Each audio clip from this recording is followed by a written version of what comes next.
নমস্কাৰ, আপুনি দেখা পাব পাৰে যে ৰাতি হৈ গ'ল, এতিয়া প্ৰায় 11:30 বাজি আছে আৰু আমি আহিছোঁ আপোনাক মাছখোৱা চাইটত।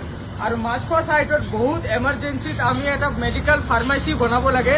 চ' সেইকাৰণে আজি মই আপোনাক মেডিকেল ফাৰ্মাচীটো আপোনাক দেখাই আছোঁ যে 1 উইকত কিমানখিনি কাম হৈছে।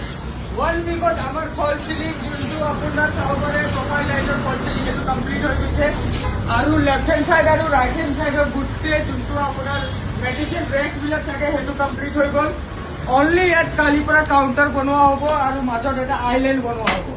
এই আইলেণ্ড বনোৱাৰ পিছত কমপ্লিট লাইটনিঙৰ কাম হ'ব অকণমান, তাৰপিছত ফাইনেল পেইণ্ট দি কিনে আমি ক্লাইণ্টক হেণ্ড অভাৰ দিম। চ' এইটো এটা টাফ চেলেঞ্জ হয়। 2 তাৰিখে আমি ক্লাইণ্টক হেণ্ড অভাৰ দিব লাগে।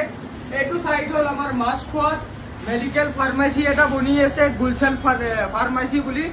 চ' আপুনি যদি আমাৰ পৰা মিনি শ্বপ বা কেফে বনাম বুলি ভাবিছে তো তলত 2টা নাম্বাৰ দি আছে, তাতে যোগাযোগ কৰিব পাৰিব। আৰু ভিডিঅ'টো যদি ভাল লাগিছে প্লিজ আমাৰ চেনেলটো ছাবস্ক্ৰাইব কৰি দিব। ধন্যবাদ।